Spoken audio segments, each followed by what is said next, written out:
SPN news आवाज नाशिकचा। जसं की आपण बघू शकता, बच्चा बच्चा कहता है राजा भाऊ सच्चा है, नाशिकचे राजे राजा भाऊ वाजे, अशाच घोषणा या ठिकाणी आपल्याला ऐकायला मिळतात। जवळपास 18 फेऱ्या झाल्या आहेत। 18 फेऱ्यानंतर 8 फेऱ्या बाकी आहेत। या ठिकाणी सामाजिक कार्यकर्ते, महाविकास आघाडीचे पदाधिकारी आणि काही ठाकरे गटाचे शिवसैनिक आहेत, काही शेतकरी वर्ग देखील या ठिकाणी दाखल झालेला आहेत। आपण त्यांना विचारणार आहोत की कशा प्रकारे 18 फेऱ्या झाल्यानंतर 1,78,000 मतांनी जवळपास राजाभाऊ वाजे आघाडीवर आहेत।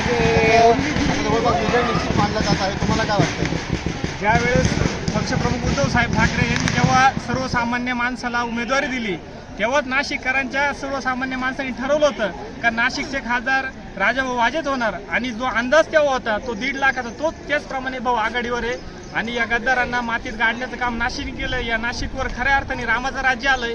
रामाचं नुसतं नाव घेऊन मत मागणाऱ्याचं नाही, तर रामाचं आचरण करणारा खासदार नाशिककरांनी दिलाय। खरोखर नाशिककरांचा हा मोठा विजय आहे। धन्यवाद सर्व नाशिककरांचे। अरे 50 खोके माजले बोके। जसं की आपण बघितलं की यांनी सांगितलं की रामराज्य आलेलं आहे, परंतु सर्व नागरिकांचं असं म्हणणं आहे की छत्रपती शिवाजी राजांचं बहुजनांचं राज्य या ठिकाणी आलेलं आहे, असंच एकंदरीत वाटतंय। या ठिकाणी खूप निष्ठावंत आणि कट्टर शिवसैनिक, ज्यांचं जवळपास वयाची 50 गाठली तरी ते कट्टर शिवसैनिक म्हणून या ठिकाणी राहतात। वाडेकर म्हणून आपण त्यांना विचारणार आहोत की एकंदरीत विजय निश्चित मानला जात आहे।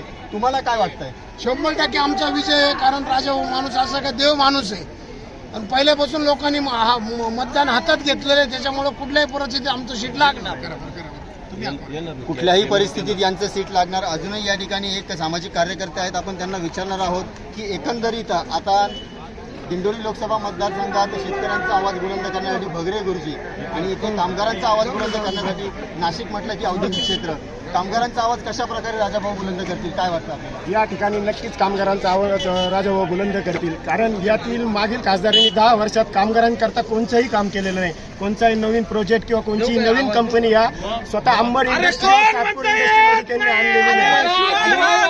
आणि सगळे गोळा झालेला आहे हे बाळासाहेबांचे कट्टर आणि प्रामाणिक शिवसैनिक आहे। यांनी कितीही बोडाबोडीचं राजकारण करो, आम्ही कोणी शिंदे मानित नाही, आम्ही कोणी मिंदे मानित नाही, आम्ही फक्त बाळासाहेब, उद्धव साहेब आणि आदित्य साहेब यांचे शिवसैनिक आहे।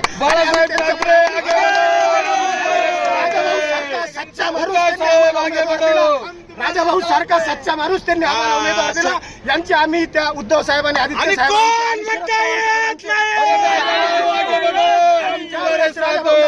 जाहीर झाली त्याच ठिकाणी हा विजय निश्चित होता। त्यांना जर 1 महिना लागला उमेदवार द्यायला, त्या ठिकाणी त्यांनी लगेच समजून घ्यायचं होतं। संपूर्ण नाशिककरांनी दाखवून दिलं काय। आणि या ठिकाणी नाशिककर एवढा प्रामाणिक मागा उभा राहिला राजाभाऊंच्या, तर त्यांनी कधीही विचार केला नाही का हा माणूस साधा आहे का सोळा एकदम प्रामाणिकपणे नाशिक जिल्ह्यातला एक ना एक माणूस राजाभाऊंच्या पाठीमागे उभा राहिला, त्यामुळे हा विजय निश्चित झालेला आहे।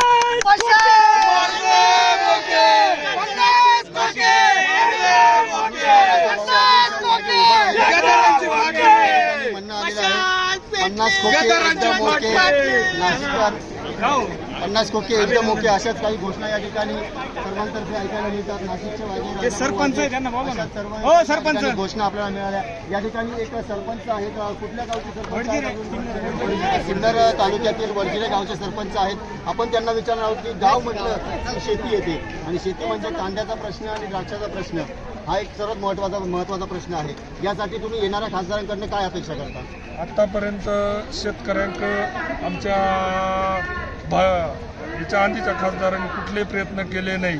सर्वप्रथम आणि आमचे राजाभाऊ वाजे हे सिन्नरचे असून ते शेतकऱ्यांच्या जीवाचे नेते आहे। स्वतः शेतकरी असल्यामुळं त्यांना कांदा या पिकाची पूर्ण जाण आहे, आणि त्या बाबतीत ते संसद भवनामध्ये नक्कीच आवाज उठवतील, हीच आम्हाला त्यांच्याकडून अपेक्षा आहे। जसं की राजाभाऊ वाजेंनी सांगितलं होतं सातपूरच्या सभेमध्ये की ते सिन्नरचे जरी असले ते गंगा घाटावर बसून काम करणार आहे, हे काय वाटतं तुम्हाला? 100% राजाभाऊ वाजे असे आहे की स्वतः गंगेवर दुकान मांडतील अशा पोझिशनचे साधे माणसं येते, आणि स्वतः नाशिकचा कुठलाही प्रॉब्लेम असो, जे बोललं ते करून दाखवतील।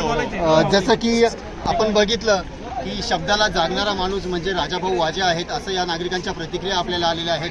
आपण पाहत होता SPN न्यूज नाशिक, आवाज नाशिकचा। कॅमेरामन मुजम्मिल सय्यदसह मी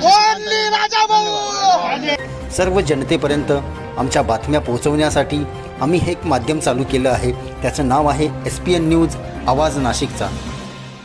आमच्या या चॅनलला आजच सबस्क्राईब करा आणि बेल आयकॉन प्रेस करा. धन्यवाद.